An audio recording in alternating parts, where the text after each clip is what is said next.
కళ్యాణ్ గారు మాట్లాడతారు.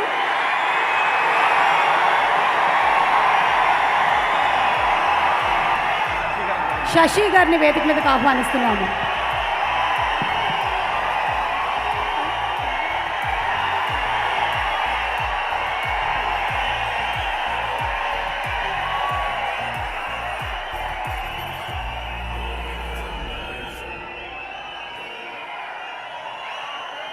పవన్ కళ్యాణ్ గారు ఒక గ్రూప్ పిక్చర్ కావాలని అడుగుతున్నారు. Special thanks to TV9 for all the support and NTV for all the support. Thank you TV9 and thank you NTV. Event by Shreyas Media. Thank you so much Shreyas Media.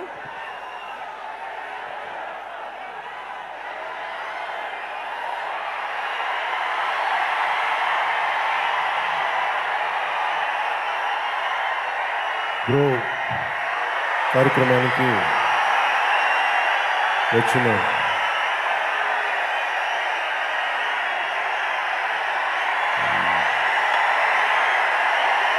మా కుటుంబానికి, మా కుటుంబ సభ్యులందరికీ పేరు పేరున ప్రతి ఒక్కరికి నా హృదయపూర్వక నమస్కారాలు. ఈ కార్యక్రమాన్ని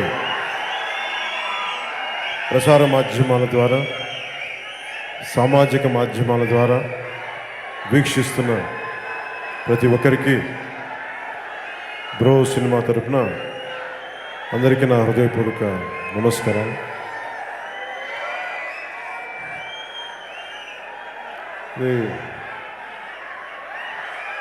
సినిమాలు ఇంత అభిమానం, ఇంత ప్రేమ సినిమా అనేది నాకు ఇచ్చింది.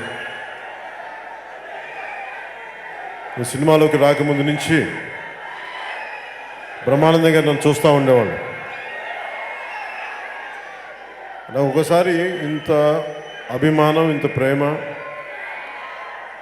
ఒకసారి ఇది కళా నిజమా నాకు అనిపిస్తుంది. అంటే ఇది నేను కోరుకున్న జీవితం కాదు,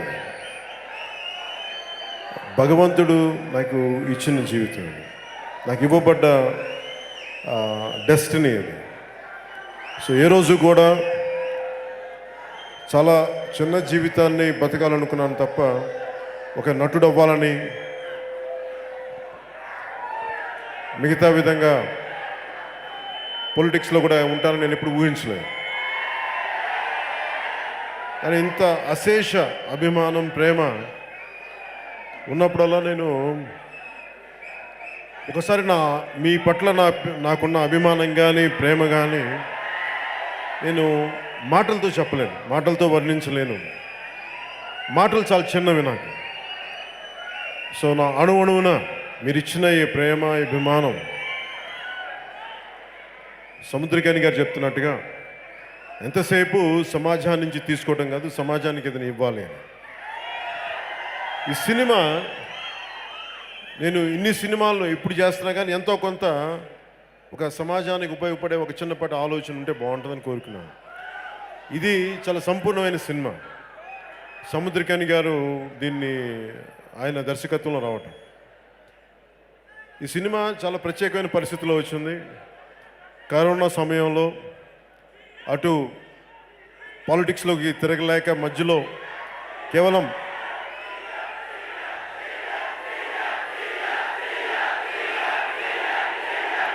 పాలిటిక్స్లో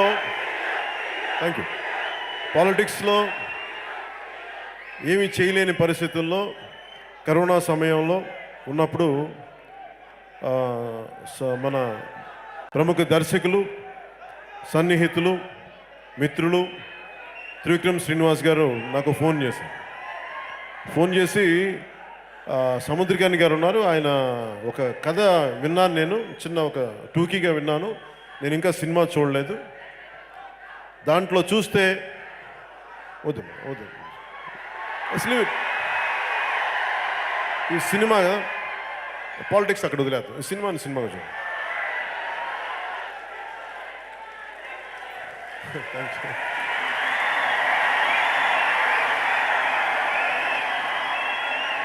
ఇది నాకు సముద్రకని గారు ఇట్లా కథ చెప్పారు, చాలా బాగుంటుంది ఇది అంటే కథ ఏంటని అడిగా.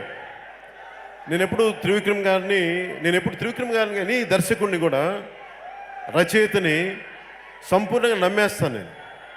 నాకు ఒకసారి మనసుకి నచ్చిందంటే ఇంక నేను నమ్మేస్తాను. వాళ్ళు ఎలా చేస్తారు ఇంక నేను మళ్ళీ అడగను. మానిటర్లో కూడా నేను ఎలా చేస్తానని కూడా చూసుకోను నేను. సో అంత నమ్మకంగా ఈ సినిమాని చేశాను. త్రివిక్రమ్ శ్రీనివాస్ గారు రాసిన మన సముద్రకని గారు రాసిన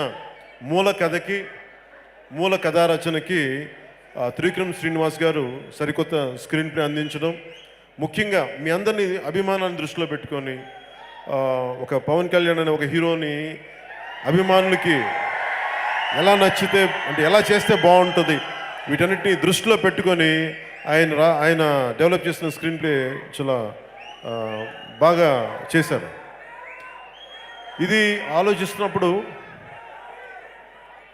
నాకు సముద్రకని గారిలో కూడా బాగా నచ్చింది. ఆయనకి నేను ఎంత అభిమాని అయిపోయానంటే సముద్రకని గారికి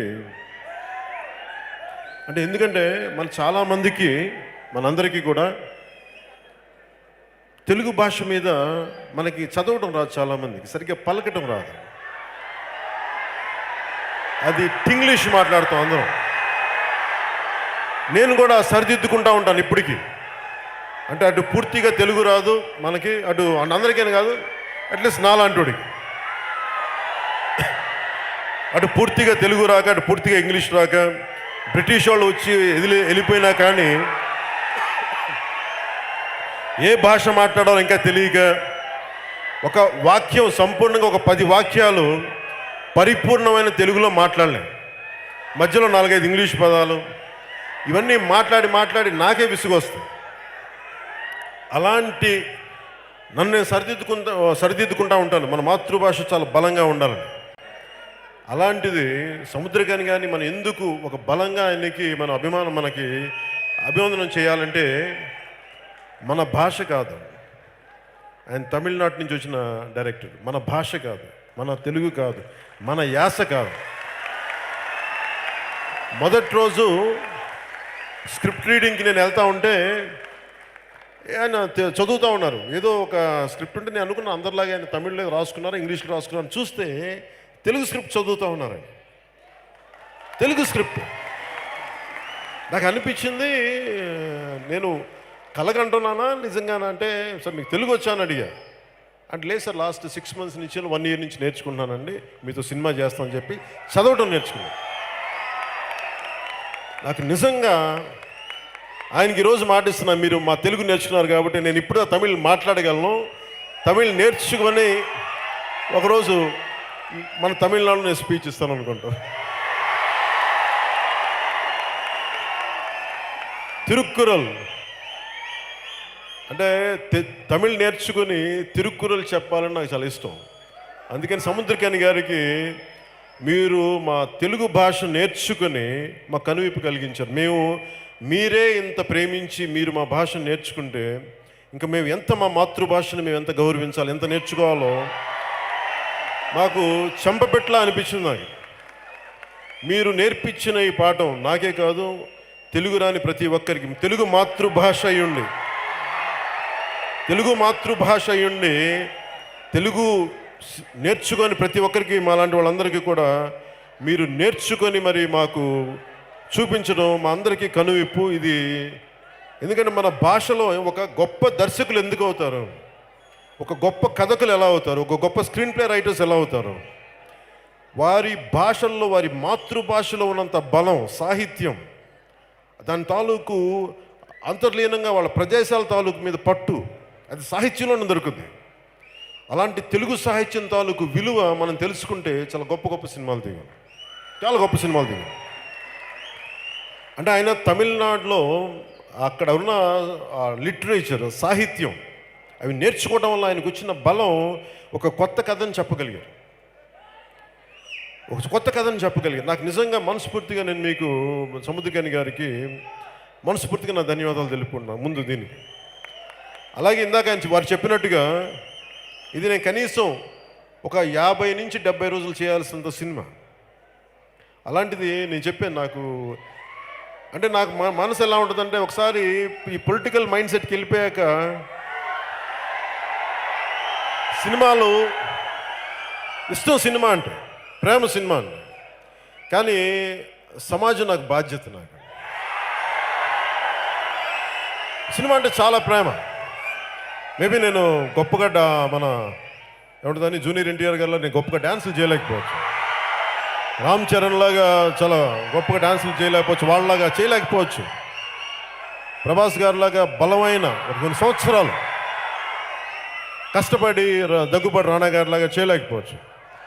అంటే నాకేమో ఒక్కొక్క అంటే నేను ఇంతమంది ఈ రోజున మన వైష్ణవ్ తేజ్ కానీ, మా సాయి ధరమ్ తేజ్ కానీ, వరుణ్ తేజ్ వీళ్ళందరూ ఉంటే నేను ఒకటే చెప్తాను, ఈ సినిమా పరిశ్రమ ఏ ఒక్కరికి చెందింది, మా కుటుంబానికి కూడా చెందింది, అందరిది.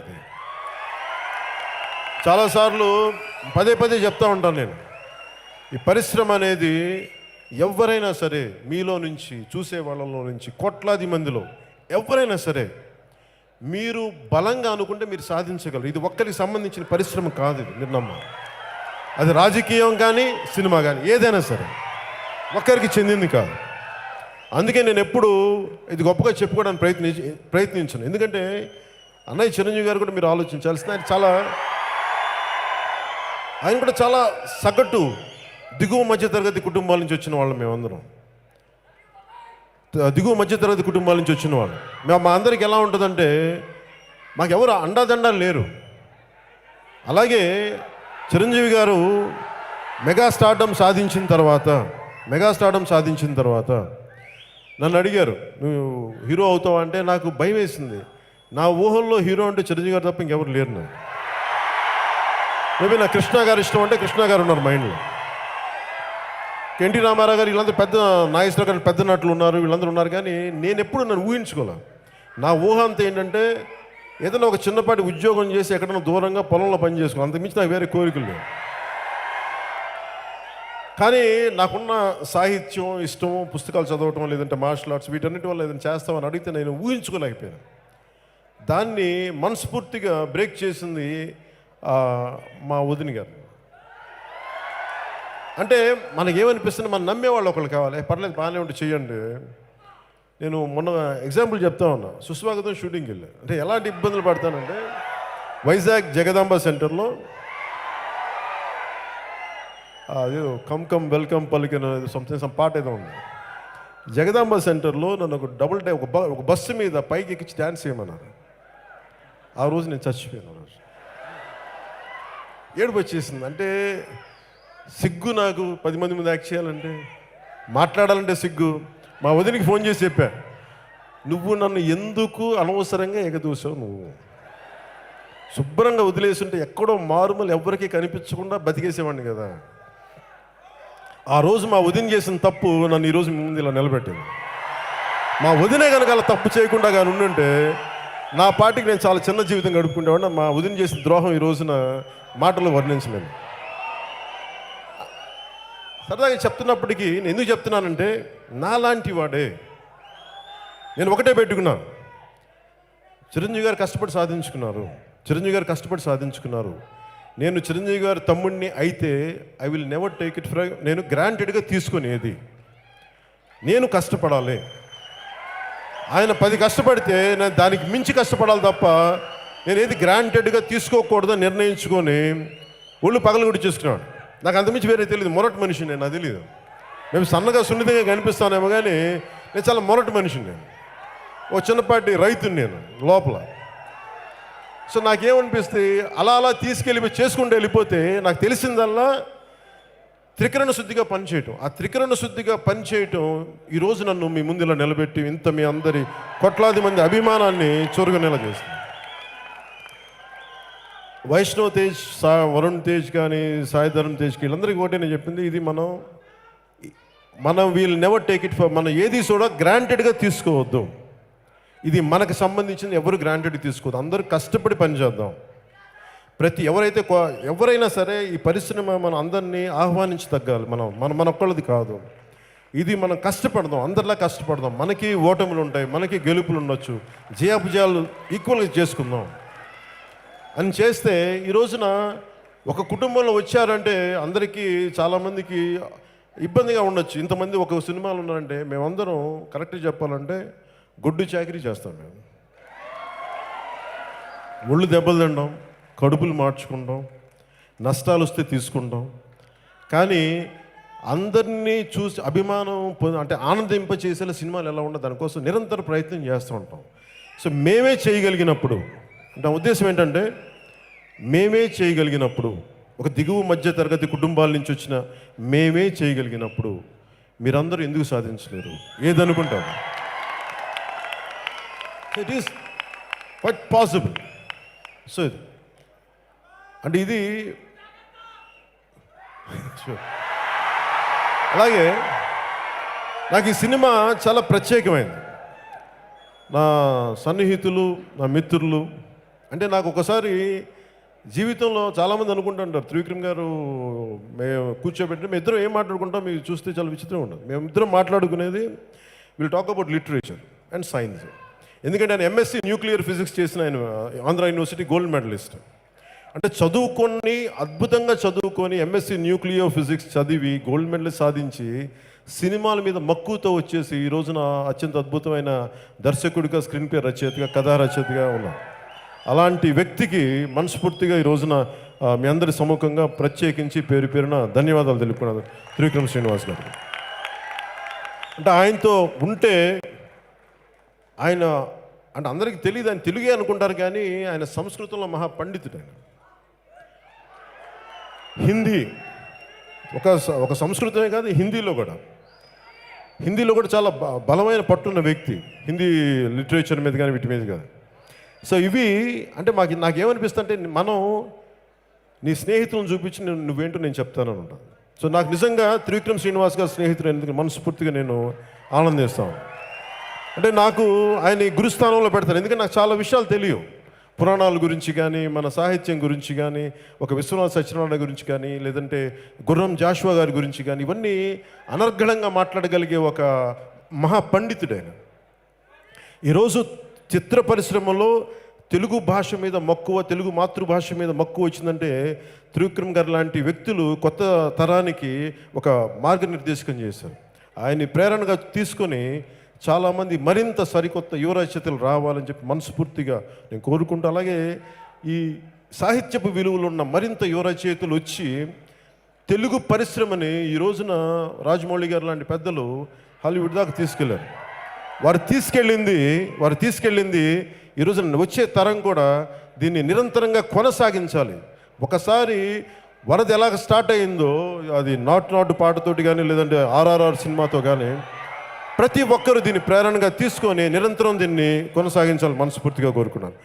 అలాగే రేపొద్దున మహేష్ బాబు గారితో చేసే సినిమా కూడా చాలా అద్భుతంగా మన రాజమౌళి గారిది అది ఇంకొక స్థాయికి అలా ప్రతి ఒక్కరూ నేను అందరి హీరో అభిమానులు అందరినీ మనస్ఫూర్తిగా నేను అభిమానిస్తాను. దేనికో చెప్తాను.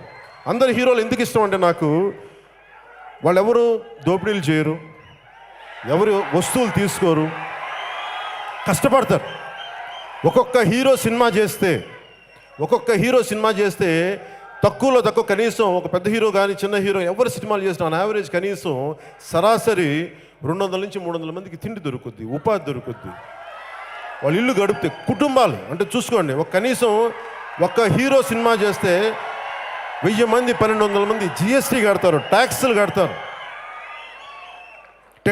టెక్నికల్గా 24 క్రాఫ్ట్స్ ఇవి. యూ టాక్ అబౌట్ టెక్నాలజీ మీద ఉంటుంది, టెక్నాలజీ ఉంటుంది, దీంట్లో సాహిత్యపు విలువలు ఉంటాయి.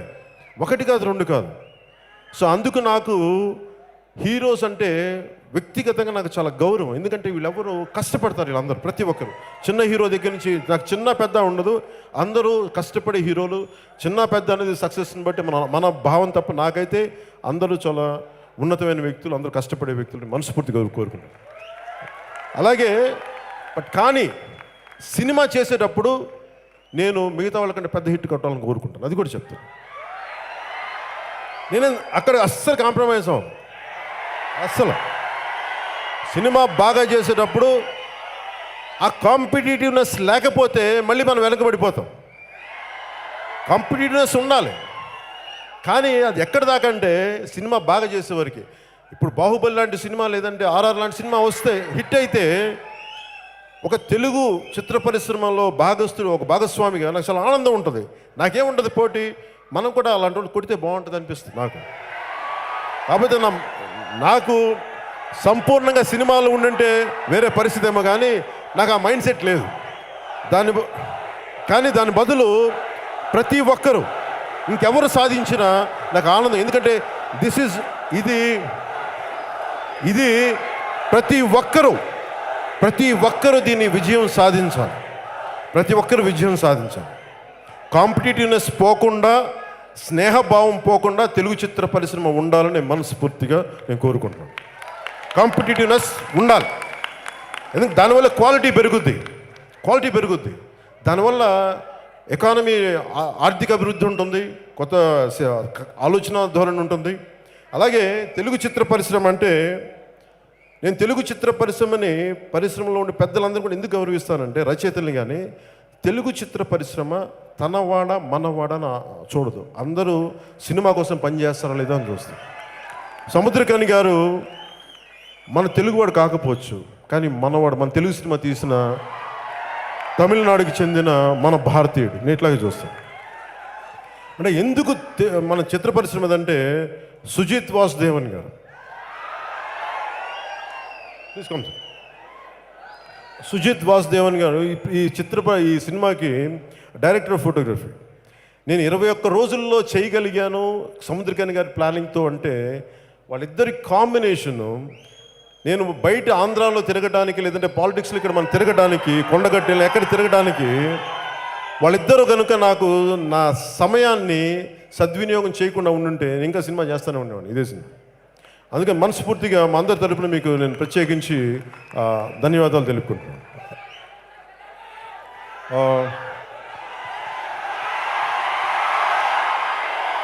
పేర్లు అందరి ఈ తమన్ నాకు మన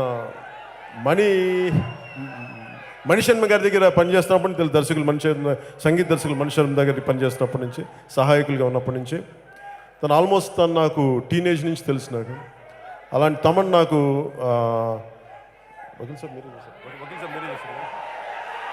వకీల్ సాబ్ తనా చేసి లేదని గుర్తురా, అందుకని అడుగుతున్నాను. భీమ్లా నాయక్ మీరే కదా, క్షమించాలా. అంటే పాలిటిక్స్లో గుర్తున్నాయి కానీ లెందీ స్పీచెస్ ఇక్కడ గుర్తుండదు.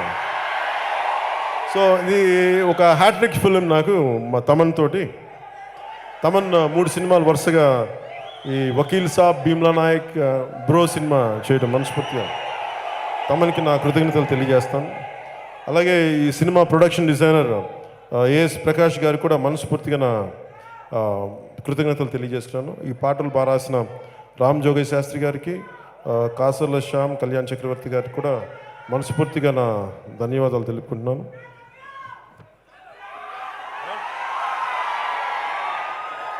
అలాగే ఈ సినిమాలో మన చాలా చిన్న పాత్రలు చేసిన అతిథి పాత్రలు చేసిన బ్రహ్మానందం గారికి,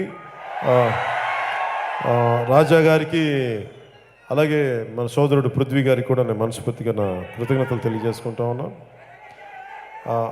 ఈ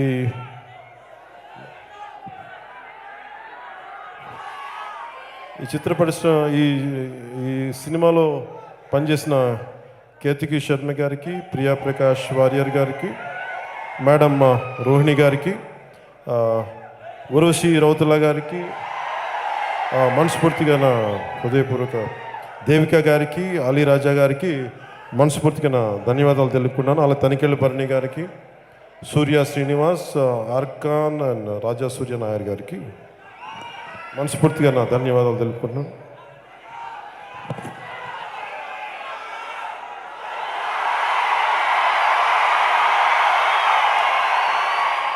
ఈ సినిమా నాకు చాలా ప్రత్యేకమైంది. సాయి ధరమ్ తేజ్ తను యాక్ట్ చేస్తానంటే నా దగ్గరికి వచ్చాడు. యాక్ట్ చేస్తానంటే నాకు అనిపించింది, నేను ఎవరిని ఆపడానికి, అంటే ఒక వ్యక్తి ఏం కావాలనుకుంటే నా చాయిస్ లేదు, నేను డిస్కరేజ్ చేయలేదు, ఎంకరేజ్ చేయలే. సాయి ధరమ్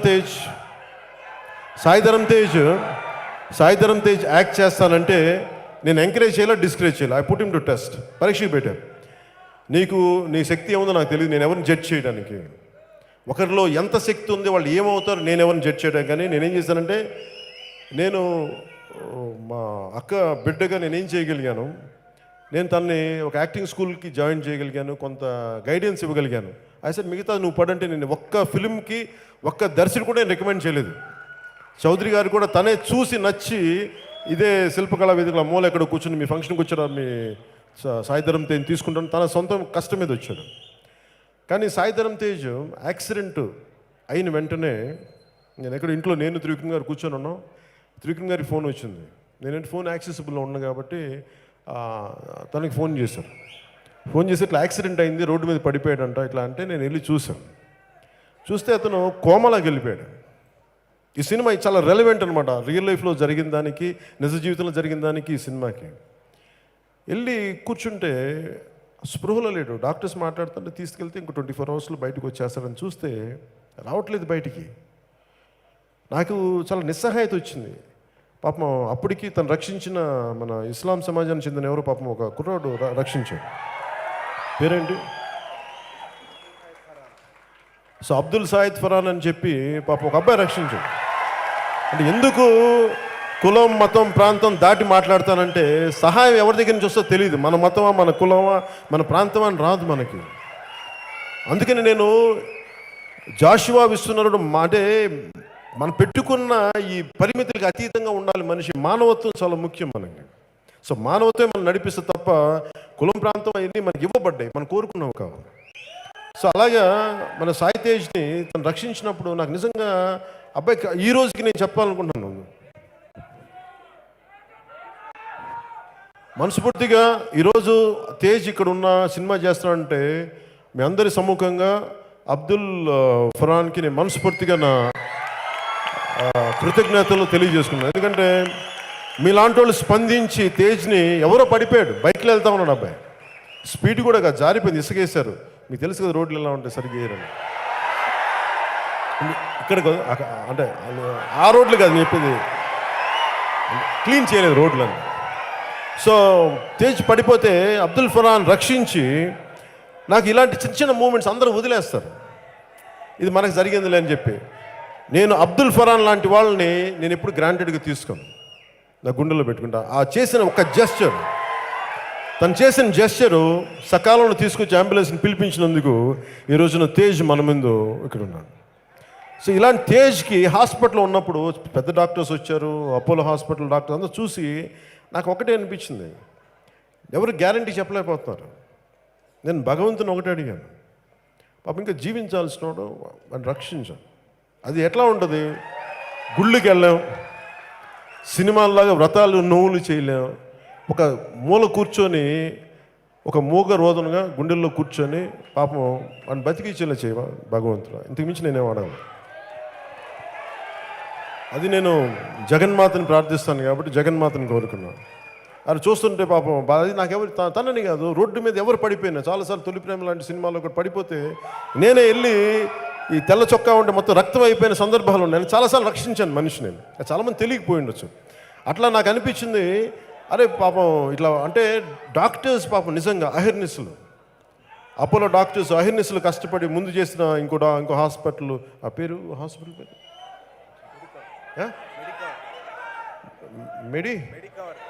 మెడికవర్ హాస్పిటల్ నుంచి పాపం వాళ్ళు ఇనీషియల్ ట్రీట్మెంట్ ఇచ్చి ఆ డాక్టర్స్కి నా ప్రత్యేక కృతజ్ఞతలు తెలియజేస్తాను. అలాగే అపోలో హాస్పిటల్ డాక్టర్స్కి, ఆ టీం అందరికీ ప్రత్యేకించి ఇతన్ని బయటికి తీసుకొచ్చినందుకు నాకు మనస్ఫూర్తిగా వారికి నా కృతజ్ఞతలు తెలియజేసుకున్నాను. తేజ్కి తేజ్ కోలుకొని మాట సరిగ్గా రావట్లా, మెత్తబడిపోయాడు మనిషి, నడవలేకపోతున్నాడు సరిగ్గా, అంటే స్లో అయిపోయింది, బ్రెయిన్ దెబ్బతగిలింది. అలాంటి వాడు కూర్చొని ఎట్లా ఉందంటే సినిమా త్రివిక్రమ్ గారు చెప్పారు మన తేజ్కి ఇద్దాం సార్. నేను అడిగా పోనీ తేజ్ బదులు ఇంకెవరికైనా అంటే నా మైండ్లో తేజ్ వచ్చాడు, తేజ్కి ఇద్దాం సినిమా. అది ఈరోజు ఈ సినిమాలో ఉండటానికి మూల కారణం, హీరోగా ఉండటానికి తను త్రివిక్రమ్ శ్రీనివాస్ గారు. ఆయనకి ఎందుకు అని అంటే, నేను రిపబ్లిక్ సినిమా చూశాను సార్, నాకు ఏడుపు వచ్చేసిన తేజ్ పెర్ఫార్మెన్స్ అంత బాగా చేశాడు. ఫోన్ చేసి చెప్దాం చాలా బాగా చేసావు తేజ్ అంటే హాస్పిటల్లో కోమాలో ఉన్నాడు. నాకు చాలా బాధ వేసింది. సార్ తేజ్ బాగా అయ్యే వరకు వెయిట్ చేద్దాం సార్. స్క్రిప్ట్ రెడీ అయిపోయింది. స్క్రిప్ట్ కరెక్ట్ చెప్పండి 15 రోజులు రెడీ అయిపోయింది. ఈయనతో మాట్లాడిన సముద్రకని గారితో మాట్లాడిన 15 రోజులు స్క్రిప్ట్ రెడీ అయిపోయింది. చాలా అద్భుతంగా వచ్చిందని చెప్పాను. తేజ్ కోసం వెయిట్ చేయటమే. తేజ్ నడవగలగటం, స్పీచ్ థెరపీస్ అన్నీ చేస్తే సినిమా బిగినింగ్లో కూడా కొంచెం ఇబ్బంది పడ్డాడు తేజ్. నేను సముద్రకని గారితో అడిగాను, మీకు ఏమైనా ఇబ్బంది ఉందా టు డెలివర్ డైలాగ్స్ అంటే, ఆయనకి ఈ cinema let it be a speech therapy sir, మీరేం ఇబ్బంది పడకుండా తన నా బ్రదర్, నేను చూసుకుంటాను నా బిడ్డను. సో మనస్ఫూర్తిగా త్రివిక్రమ్ మన సముద్రకని గారికి నా ప్రత్యేక కృతజ్ఞతలు తెలియజేసుకుంటాను. చెప్తాను ఎవరిని మర్చిపోను, చెప్తాను. అంటే ప్రొడ్యూసర్ గురించి మర్చిపోయాను, ఎలా మర్చిపోతాను, నేను మర్చిపోను మా అందరికీ. అలాగే నిర్మాతలు వివేక్ కూచిభట్ల గారికి, విశ్వప్రసాద్ గారికి మనస్ఫూర్తిగా నా ధన్యవాదాలు. ఎందుకంటే ఈ సినిమా అంత వేగంగా చేయడానికి నా పొలిటికల్ స్కెడ్యూల్స్ని దృష్టిలో పెట్టుకొని అన్ని చోట్ల సెట్లేసి రెడీగా పెట్టారు. నేను నా టైం ఇవ్వడమే తప్ప మార్నింగ్ 7 o'clock వెళ్తే, ఇంకా చెప్పాలంటే 21 రోజుల్లో గంట కరెక్ట్ 6 నుంచి 8 గంటలు చేశాను అంతే. సినిమా 80% సినిమాలో ఉంటాను నేను. 70 to 80% అనుకుంటా. 80% సినిమాలో ఉంటాను. ఇది గెస్ట్ క్యారెక్టర్ ఏం కాదు, ఇది కాదు, చాలా ఫాస్ట్గా చేశారు అంతే. ఇది చేయడానికి మూలకారకులు విశ్వప్రసాద్ గారు, వివేక్ కూచిభట్ల గారు.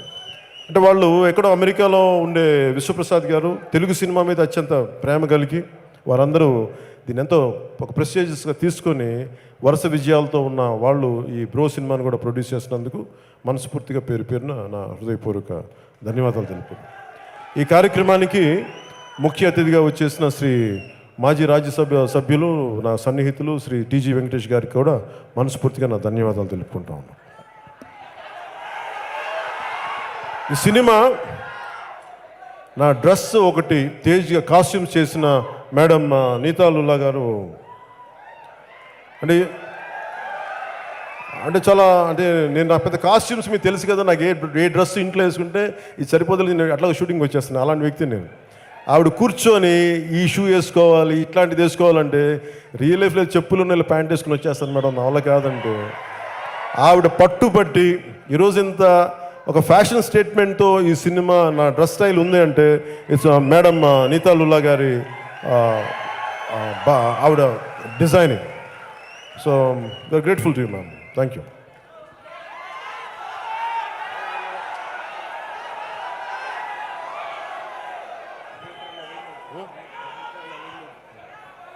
అలాగే ఈ సినిమా ఎడిటర్ నవీన్ నూలి గారికి కూడా మనస్ఫూర్తిగా నా కృతజ్ఞతలు తెలియజేసుకున్నాను. అండ్ ఇంకెవరు నేను అలాగే డైరెక్షన్ టీంకి, మిగతా ఆర్ట్ డిపార్ట్మెంట్ టీంకి పేరున నా హృదయపూర్వక ధన్యవాదాలు తెలియజేసుకున్నాను. అలాగే దీన్ని మా ప్రసార మాధ్యమాల్లో ఉన్న ఈ టీవీ సంస్థలన్నింటికీ కూడా మనస్ఫూర్తిగా నా ధన్యవాదాలు తెలుపుకున్నాను. అలాగే ఈ కార్యక్రమానికి సహకరించిన తెలంగాణ పోలీస్ శాఖ వారందరికీ మనస్ఫూర్తిగా నా ధన్యవాదాలు తెలుపుకున్నాను.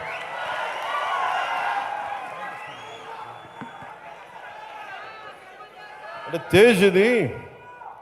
తేజ్ తను నిన్న మెడలో వేసుకుని తనకేదో కావాలని అడిగాడు. ఇది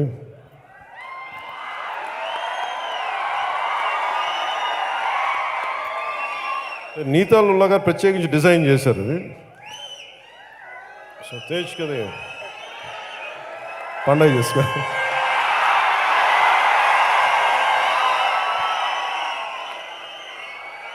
ఈ సినిమా నాకు చాలా అంటే ఈ సినిమా చూసిన తర్వాత నాకు అనిపించింది ఇది కన్నీరు పెట్టి నవ్విస్తుంది, బాధిస్తుంది, గుండెల నిండుగా నవ్వుకుంటాం, నవ్వుతూ ఏడుస్తాం, అలాంటి సినిమా. ఇలాంటి చక్కని సినిమాని తెలుగు ప్రేక్షకులకు అందించిన సముద్రకని గారికి మనస్ఫూర్తిగా మా ధన్యవాదాలు. అలాగే తమిళ చిత్ర పరిశ్రమ కూడా నా చిన్నపాటి విన్నపం, పరిశ్రమ అనేది మన పరిశ్రమలోనే మన వాళ్ళే చేయాలని అన్న ఆలోచన ధోరణి మీరు బయటికి రావాలని మనస్ఫూర్తి కోరుకున్నాను. ఈ రోజున తెలుగు చిత్ర పరిశ్రమ అందరికీ అన్నం పెడద్ది, అందరిని తీసుకుంటుంది. అలాగే తమిళ చిత్ర పరిశ్రమలు కూడా మీరు అందరినీ తీసుకోండి. అంతేగాని తమిళ చిత్ర పరిశ్రమ తమిళ వాళ్ళకి అంటే పరిశ్రమ ఎదగదు. ఈ రోజున తెలుగు చిత్ర పరిశ్రమ మేము ఎదుగుతున్నామంటే అన్ని భాషల వాళ్ళని, ఒక కేరళ నుంచి వచ్చిన సుజిత్ వాసుదేవన్ గారిని తీసుకుంటాం, ఎక్కడో నార్త్ నుంచి వచ్చిన ఒరుసి రౌతాల గారిని తీసుకుంటాం, ఎక్కడో పాకిస్తాన్ నుంచి ఇండియాకి మైగే పాపం ఈ విభజన సమయంలో వచ్చేసిన ఒక నీతాలుల్లా గారి పరిచయం చేస్తారు. ఇలా ఒక్కళ్ళు కాదు, ఇది అన్ని భాషలు అన్ని కలయికలు ఉంటేనే సినిమా అవుద్ది తప్ప కేవలం మన భాష మన వాళ్ళే ఉండాలంటే అది కుంచుకుపోతాం. అందుకని తమిళ చిత్ర పరిశ్రమ పెద్దలందరికీ కూడా మీరు ఈ కేవలం తమిళ చిత్ర పరిశ్రమ తమిళ వాళ్ళే ఉండాలి అనే ఒక భావన ఏదో ఉందని బయట వింటా ఉన్నాం. దయచేసి దాన్ని ఈరోజు నేను సముద్రకాని గారి సమక్షంలో చెప్తున్నాను. అలాంటి చిన్న స్వభావం నుంచి బయటకు వచ్చి మరింత విస్తృత పరిధిలో మీరు బయటకు వచ్చి మీరు కూడా ఆర్ఆర్ఆర్ లాంటి సినిమాలని మీరు ప్రపంచ ప్రఖ్యాత సినిమాలు తీయాలి, తమిళ చిత్ర పరిశ్రమ నుంచి రావాలని మనస్ఫూర్తిగా కోరుకున్నాను. అలాగే ఒక రోజా వచ్చింది అంటే దానికి కారణం, ఒక రోజా ఒక జెంటిల్మెన్ వచ్చిందంటే ఏం రత్నం గారు అంటే నేను ఎందుకు చెప్తున్నానంటే మనం పరిధి పెంచుకుంటూ వెళ్దాం. ప్రాంతం, కులం, మతం మనది అనుకుంటే మనుషులు చిన్నోళ్ళం అయిపోతాం. పరిధుల్ని దాటారు కాబట్టి ఈరోజు ఏం రత్నం గారి వల్ల ఈ సినిమాలన్నీ బయటకు వచ్చింది. తమిళ్ పెద్దదవడానికి కారణం ఏం రత్నం గారు, తెలుగువాడు ఆయన. సో అందుకని ముఖ్యంగా తమిళ చిత్ర పరిశ్రమ పెద్దలందరికీ కూడా మీరు దాటి చూడండి. అక్కడ నిజంగా స్థానికంగా అక్కడ కార్మికుల సమస్యలు ఉంటే మీరు డెఫినెట్గా అక్కడ ఫీడింగ్ ఉండాలి. దాని ప్రకారం ఇంకొకలాగా ఆలోచించండి తప్ప కంప్లీట్గా షన్ చేస్తే మటుకు అది ఒక కళాకారుడికి కులం, మతం, ప్రాంతం ఉంటే పరిశ్రమ అది కాదు. అందుకే దాన్ని దాటి ఆలోచించాలని తమిళ చిత్ర పరిశ్రమలోని పెద్దలకు కూడా నేను మనస్ఫూర్తిగా నేను విన్నపం చేసుకున్నాను. క్షమించాలి, రాజకీయ సభల్లో మాట్లాడి బోరు కూడా వేస్తున్నాను సినిమా సభకి. సో మీ సినిమాని ఆనందం అంటే నేను ఎప్పుడు ఏ సినిమాని కూడా నేను బాగా చేస్తాను నేను చెప్పలేను. ఎందుకంటే భగవద్గీతలో చెప్పినట్టుగా నువ్వు కర్తవ్యం నిర్వర్తించి ఫలితం భగవంతుడికి. సినిమా కూడా నాకు ఎప్పుడు కూడా ఈ సినిమా అద్భుతంగా ఉంటుంది, ఫెంటాస్టిక్ అని చెప్పలేను. ఎందుకంటే నాకు ఉండొచ్చు, మీకు ఉండకపోవచ్చు. కానీ ఈ సినిమా మేము మా సాయశక్తిలో ఇంతమంది కలిసి చాలా అద్భుతంగా కృషి చేసాం. అది మిమ్మల్ని ఆనందింపచేస్తున్న మనస్ఫూర్తిగా కోరుకుంటూ సెలవు తీసుకున్నాను. జై హింద్.